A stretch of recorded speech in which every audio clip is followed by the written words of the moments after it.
Ladies and gentlemen, I'm Prasad and these are the top stories for today.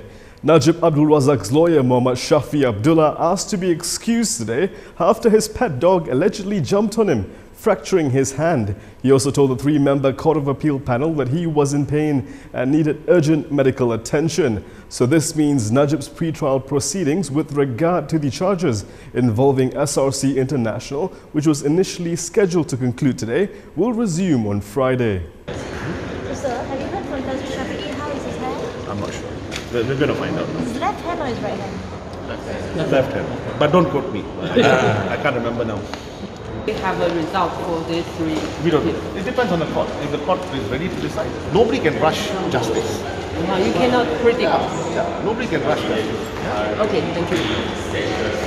Najib has filed 4 interlocutory appeals regarding a gag order to prohibit the media from discussing the merits of his case, the removal of Sulaiman Abdullah as lead prosecutor, an application for wider access to the prosecution's documents and statements, and the manner in which his case was transferred from the Sessions Court to the High Court. So, Mahkamah telah mendengar 3 rayuan.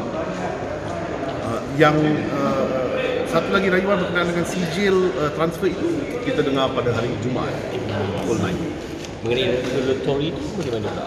Interlokutor permohonan semua ni adalah permohonan interlokutor. Finance Minister Lim Guan Eng has found himself in the center of a sedition probe after 58 police reports were lodged against the DAP leader over his declaration of war remark. The DAP leader had later corrected his media statement to state that the PAS UMNO alliance is targeting non-Muslims. Inspector General of Police Muhammad Fuzi Harun said the police have opened an investigation paper on Lim, adding that the former Penang Chief Minister might be called in for questioning when the time comes.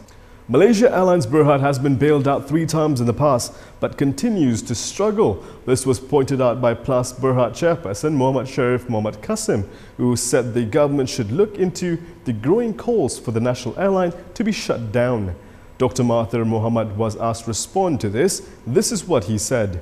I think it is a very serious matter to shut down the national airline.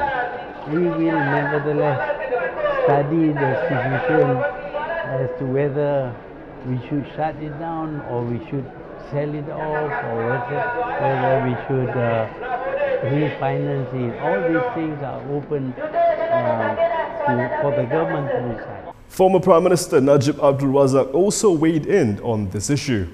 Airlines where some are calling for it to be sold since it's making losses. Do you think that's the right move? Absolutely not. It's the wrong move because MAS is our pride and joy. MAS must continue as our national airline, and there must be our turnaround plan. When I was chairman of Gazana, our turnaround plan was working. It needed a bit more time. Therefore, there's no reason why MAS should be sold off or even closed down. Former Defence Minister Hishammuddin Hussein's offer to assist the government in its efforts to locate fugitive Jolo is still on the table. Hishammuddin first made the offer to track down Jolo last October, stressing that he wanted to see closure to the 1MDB case. Find Jolo is the offer. Yeah, still on. I'm still. Have you gotten anything? It's not as easy as that because it involves third parties, it involves governments, and I said to the IGP already, any developments that I have, whether it is in China or in other countries, and my contacts are wide, and I will deal with the IGP lah because so this sort of. Still doing the. Oh, definitely. I want to find the truth with regards to 1MDB. I've been consistent on that. And if Jolo is critical, I will do my part, but it's not something that can be done just by one man. Former UMNO Minister Kari Jamaluddin today suggested that the government impose higher taxes on the rich in order to make Malaysia's taxation system more progressive. The Rumbau MP said this is because Malaysia is still beset by inequality in terms of income.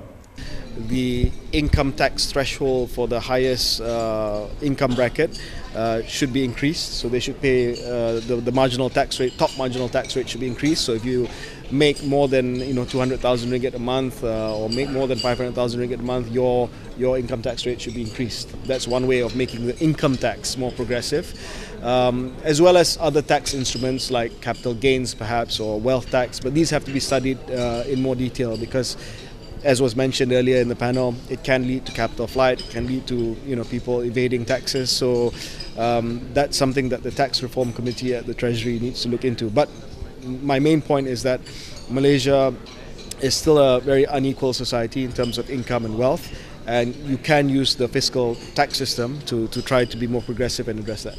And that's all from me today. For more stories, go to KiniTV.com. Please subscribe, hit like and share this video. I'm Prasad. Thanks for watching and good night.